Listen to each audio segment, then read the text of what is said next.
Hi, I'm Dr. Lissa Rankin, and I want to talk to you today about understanding defensive parts through an internal family systems lens. So, I've seen a lot of men out there talking about why men get defensive with women, but this is definitely not a gender issue. Any trauma survivor can have a tendency to get defensive if they've hurt you and you're trying to hold them to account. You're protesting, you're expressing your upset. But let's talk a little bit about how that happens and why that happens and what that looks like. So, before we get started, this is such a sensitive subject that I just encourage you to take a deep breath and bring a little self energy into the room, especially if somebody else has sent you this video because you've been defensive with them.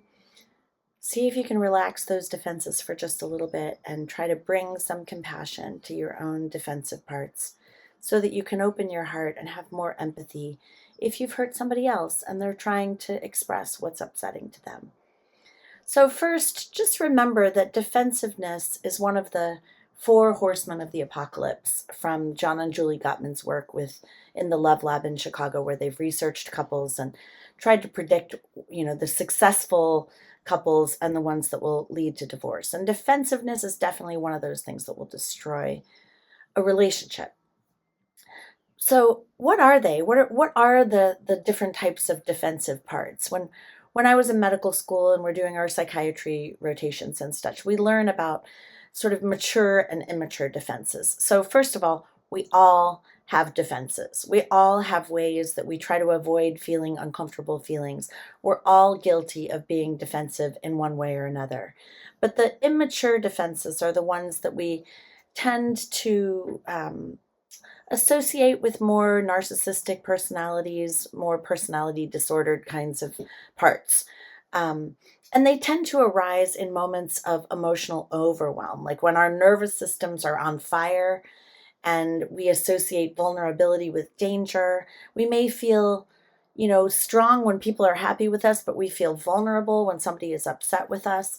And that vulnerability may kick off defensiveness so automatically that it's like a reflex. It's like hitting your knee with a reflex hammer and or blinking your eyes if somebody's about to, poke you in the eye. It's that automatic. It's coming from your limbic brain, your reptilian brain. So these immature defenses can come across as grandiosity, as entitlement, as kind of over intellectualizing or thinking you're sounding rational when you're not sounding rational, you're sounding irrational.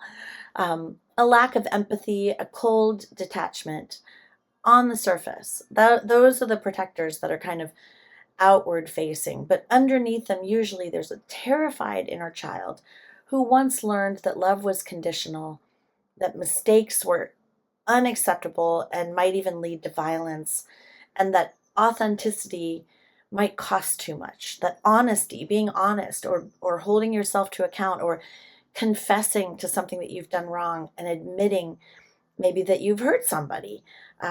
Too scary, too risky for some people who grew up with significant childhood trauma. So let's meet some of these typical immature defenses and let's try to do it with compassion for the scared parts and also for sensitivity to the survival strategies, to the protector parts that have gotten us to where we are so far. So my therapist, Nancy Morgan, said we cannot love our firefighters enough. And often these defensive parts are firefighter parts. They're the reactive protective parts. The managers are the more socially acceptable, to-do list, inner critic kinds of parts, and our firefighters are the parts that typically other people don't like. So we need to at least understand them in order to start to get a handle on them, in order to start to contain them. So let's just talk first of all, what are they? So one of them is denial. So someone comes at you and they say, you said you'd be home for dinner at 6 o'clock and it's 9 o'clock and you went out with your friends and I'm upset and you disrespected me and the kids had to put the kids to bed, whatever. And you say, no, I didn't, when it's obvious that it's 9 o'clock and there's a text message where you agreed to come home at 6. So denial, that's not true. Denial is the bedrock defense, the oldest friend of a wounded psyche. When reality feels too overwhelming to bear, especially the reality of our own flaws, our own mistakes, our own imperfections, our own traumas, denial steps in like a bodyguard and says, nope, that didn't happen. Maybe someone tells us that we've hurt them and the shame that we feel is too great to metabolize. So we go into some sort of pretend mode.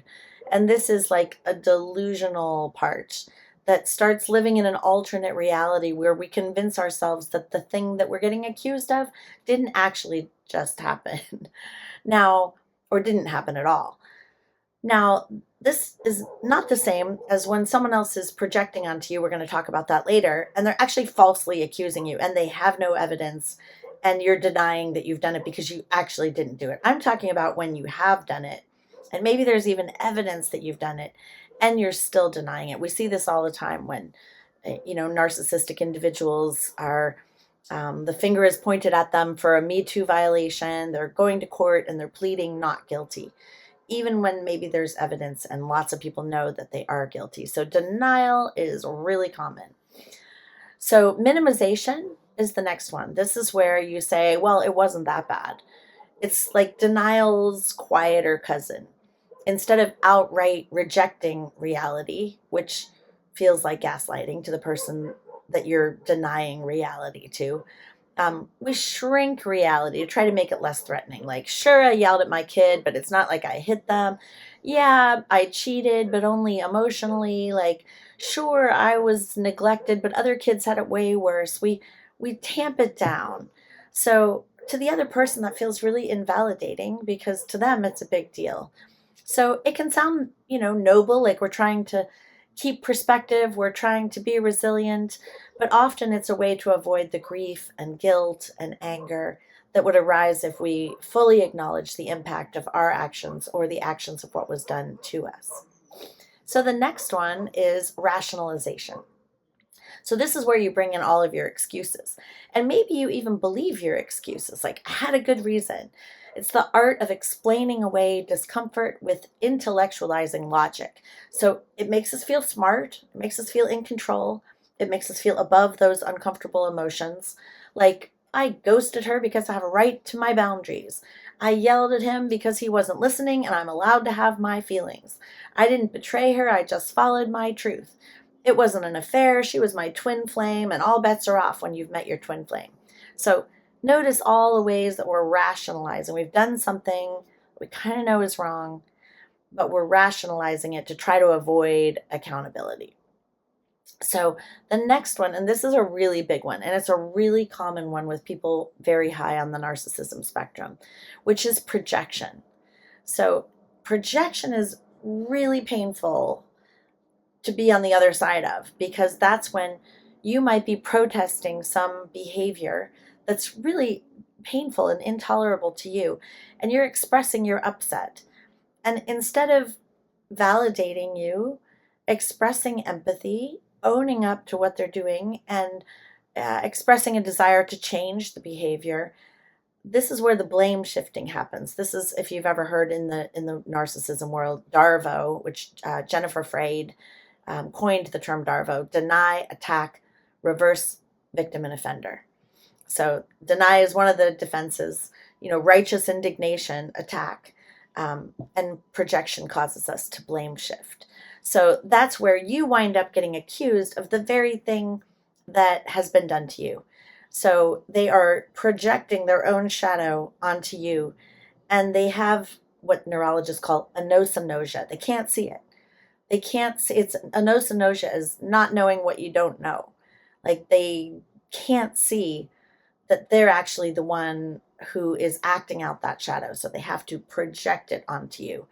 And you have to, you have to tread lightly around this because, like, authoritarian leaders, cult leaders, extreme narcissists often convince their victim that everything that you're accusing them of is actually a projection of yourself.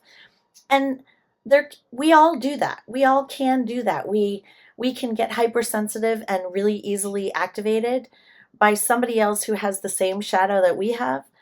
So it's not a bad idea, when we're pointing the finger at somebody else, to just be in curiosity about, like, do I do that? Is it possible that I'm talking about myself? But that's not what you want to do when you know you're innocent and someone else is guilty and there's evidence and you're getting accused of the very thing that they are guilty of doing. Um, One of the things about projection is that it actually is can be very informative because when you know you're innocent, it can be very confusing. You'll often pause if you're a person who cares and wants to, be on the growth path and hold yourself to account and, take responsibility for your side of the street. You'll often listen to somebody who's accusing you of something and think, am I doing that? And that's fine. But if you realize, like, no, this is what they're doing, this is not what I'm doing, you can actually get information from what they're saying because they're often kind of outing themselves. So you'll see this, for example, somebody really jealous, really insecure, they're constantly accusing you, you're cheating, you're cheating. Well, they're cheating. So they assume that you must be as bad as they are, but they're not admitting that they're cheating. So you can glean information from the projections, but you don't have to take them on.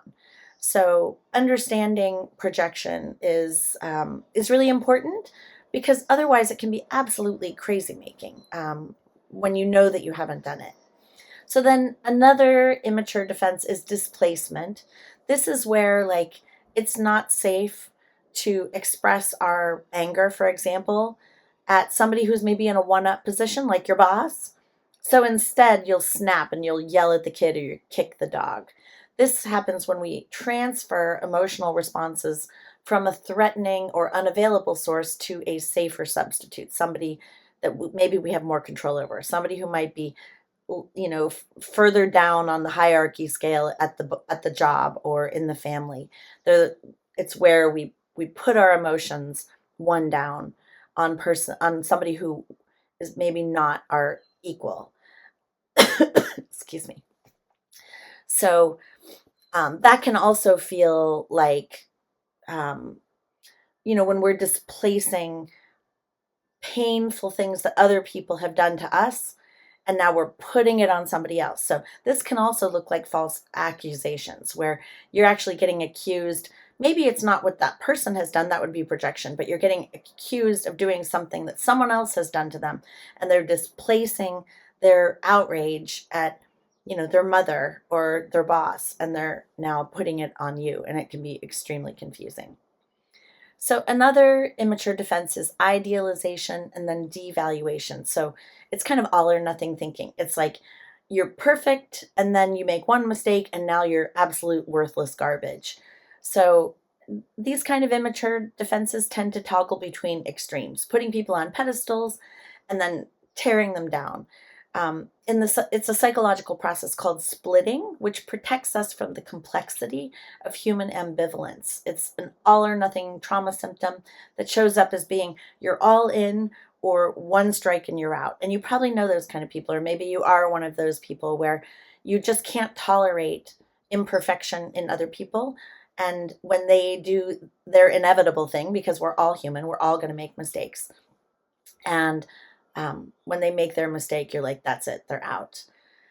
So another one is blame shifting. We kind of spoke about that already. That's often tied into projection, but this is where, blame is a powerful anesthetic for, like, healthy shame. We're supposed to feel bad. We're supposed to feel guilt, shame, healthy shame, remorse when we do something that upsets somebody else. But being able to point the finger at somebody else is a way to deflect that shame spiral that can happen. And we'll talk in another video about the shame spirals that lie underneath these immature defenses. But when we feel criticized or exposed, blaming others helps us feel righteous, in control, and safe. It also erodes trust and it prevents repair. So it's very difficult relationally. And then the last one that we'll talk about today is reaction formation.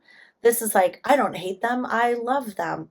And it's one of the most confusing defenses because it disguises what we truly feel by expressing the opposite. So when a feeling is too shameful or taboo or threatening, like we feel bad that we feel hatred or envy, or sexual attraction for somebody we're not supposed to feel attracted to, then we might unconsciously flip it. So, like the child who resents a parent's controlling behaviors might become the doting caregiver for the parent, or the person attracted to someone who is off limits might become prudish or hypercritical. So, like the woman who was taught that anger makes her unlovable then becomes like pathologically nice. So, on the surface, we might look polite and generous and even affectionate, but underneath, our true feelings are exiled to the shadow. So I hope that was helpful. Just a little review of defensive parts. And again, from an internal family systems lens, these are all protector parts. They are all trying to protect people from shame that they have often had projected onto them from their perpetrators. So if we're supposed to feel healthy guilt, shame, and remorse when we've done something wrong and we've hurt somebody else. But a lot of perpetrators don't feel that shame. They put it on their victims. And kids who are raised that way, kids who have shame projected on them from their perpetrators, have a very hard time having healthy shame resilience. It's important to be able to tolerate feeling bad when we've done something bad without collapsing into the pit of self-loathing, of I'm utterly worthless, I'm a total loser, I'm an unlovable piece of trash, because then that also makes it sort of all about us and we're not really attending to the person that we've hurt. So we'll talk in part 2 of this little series about the psychology of why and how we can have a compassionate lens on these protector parts. And from an internal family systems perspective, if you know how to do the 6 F's to get to know your protectors, each one of these types of defenses, if you can first acknowledge it, own that you're blending with these parts, and then get to know those protectors. That can be an incredibly helpful way to extend compassion to your protectors instead of pretending they're not there, instead of denying their existence, instead of blaming the other person. We can practice radical ownership. We can own our defensive parts. We can notice when they start to rise. And if we can bring in just enough self energy to be like, oh, there's my Darvo part, or there's the part that's about to, point the finger. There's the part that's going to minimize or rationalize or make excuses or whatever. We can notice the impulse and cut the tripwire. We don't have to make it a reflex.